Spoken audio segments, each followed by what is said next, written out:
Was geht ab, liebe YouTube-Bande? Herzlich willkommen bei einem neuen Video. Wenn ihr ein bisschen was hören wollt über meine neue GoPro und vielleicht auch über das Motorrad und vielleicht auch ein bisschen was von Bayern sehen wollt, dann bleibt einfach dran.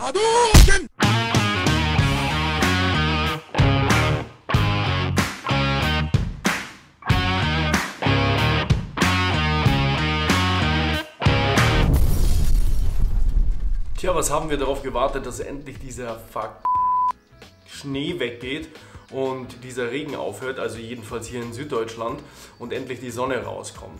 Und was machen wir, wenn die Sonne rauskommt?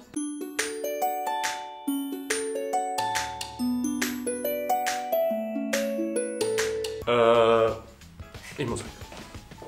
Nein, natürlich nicht. Wir gehen zum Motorradfahren. Also ich jedenfalls und du vielleicht oder ihr oder sie oder wer auch immer. Heute ist der erste Tag, an dem schönes Wetter ist, ich ein bisschen Zeit habe, eine neue Kamera habe, ein bisschen neues Equipment habe und deswegen werde ich mal in Richtung Alpen fahren und schauen, wo ich heute tagsüber rauskomme. Aber zuerst muss ich das Motorrad herrichten. Koffer hinmontieren und Zeug und mich selber auch, weil so kann ich natürlich nicht fahren.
Wie jetzt? Wieder zurück in der Garage. Naja, ich habe vor 3 Tagen ein kleines technisches Problem gehabt, als ich rausgefahren bin. Und da war ich dann so pissig, dass ich einfach wieder zurückgefahren bin, ohne irgendwas neu aufzunehmen. Und mir gedacht habe, dass ich es einfach irgendwann nochmal probiere. Jetzt ist 3 Tage später und es ist genau 6:45 Uhr morgens, neue Sommerzeit und ich würde sagen, dann brechen wir einfach jetzt auf.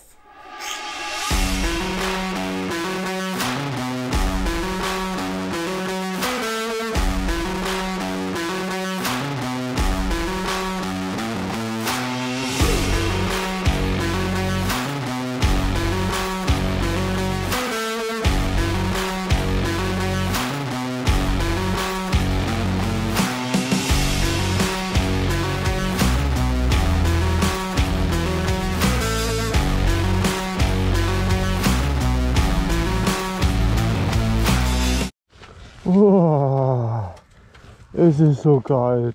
Es ist so kalt. Ich hätte eigentlich gedacht, dass ich ein bisschen weiterkomme. Aber bei 0 Grad.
erstmal runterschlucken.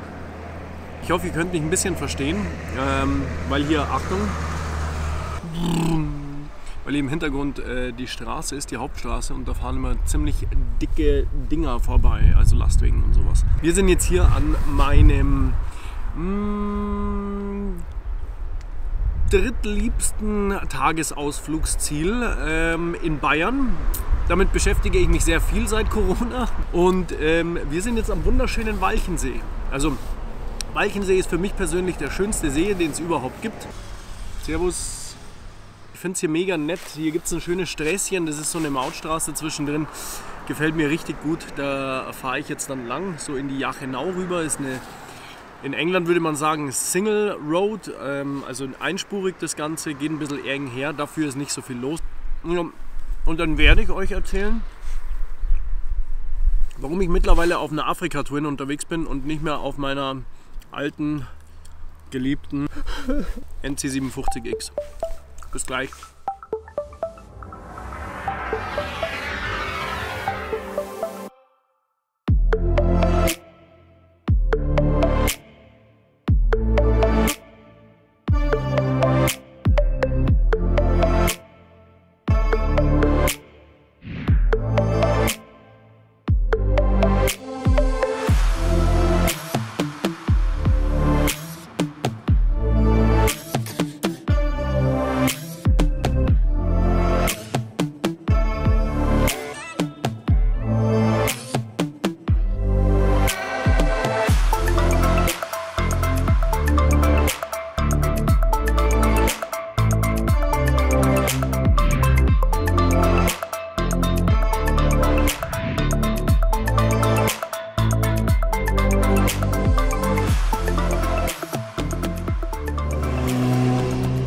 So, jetzt sind wir an meinem Favorite Tagesausflugsziel Spot in Bayern während Corona Nummer 2.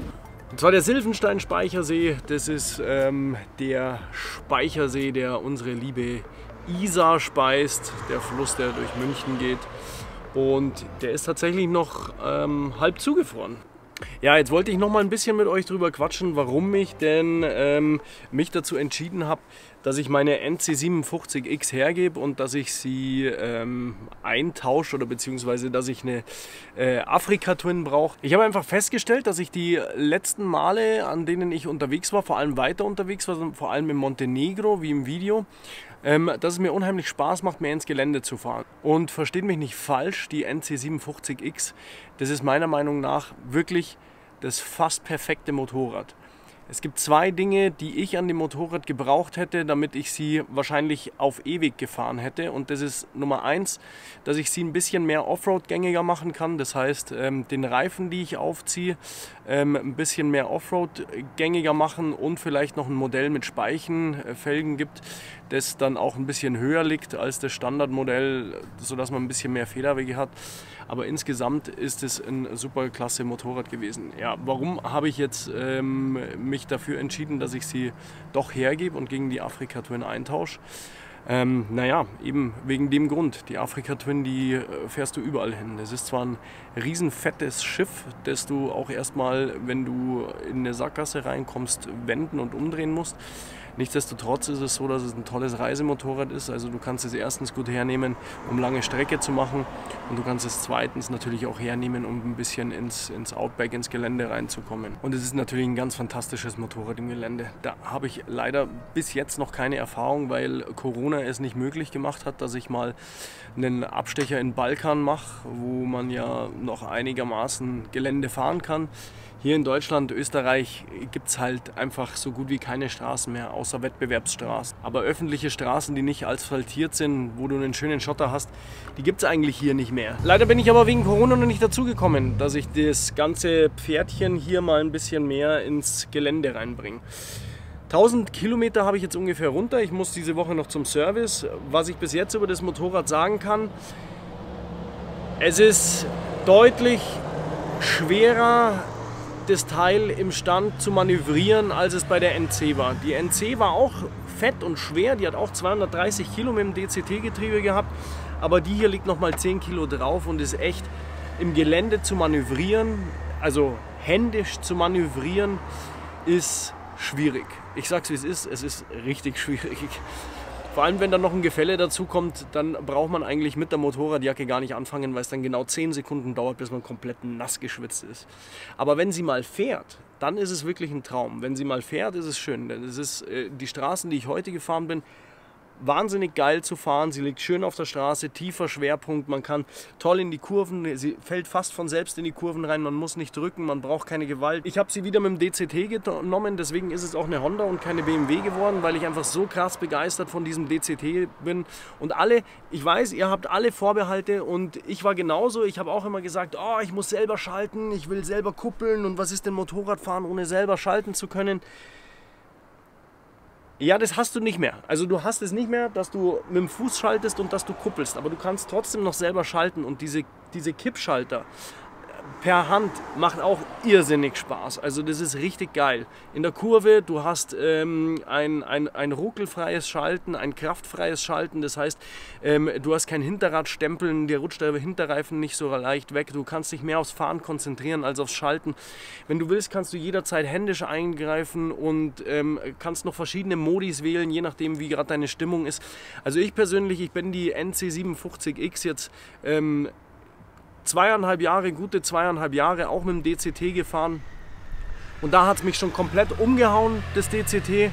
Hier ist nochmal 2 bis 3 Stufen draufgekommen und es hat sich, also dieses Motorrad, also man muss wirklich sagen, dieses Motorrad schaltet immer genau dann, wann ich schalten würde. Also deswegen ist es eine Honda geworden und weil ich ins Gelände unbedingt will mit dem Teil, deswegen hat sie auch eine ziemlich fette Ausstattung und das alles, weil ich fest damit rechne, dass sie mir früher oder später auch mal umfallen wird. Das darf sie auch ruhig, dafür ist sie gemacht. Es ist trotzdem schade, wenn sie es tut.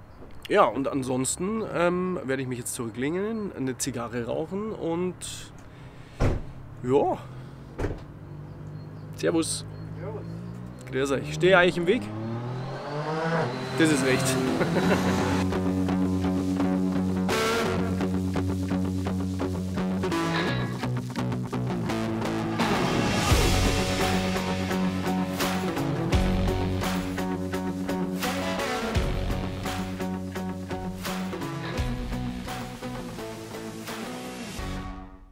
Ah ja, Freunde, eine Sache habe ich noch vergessen.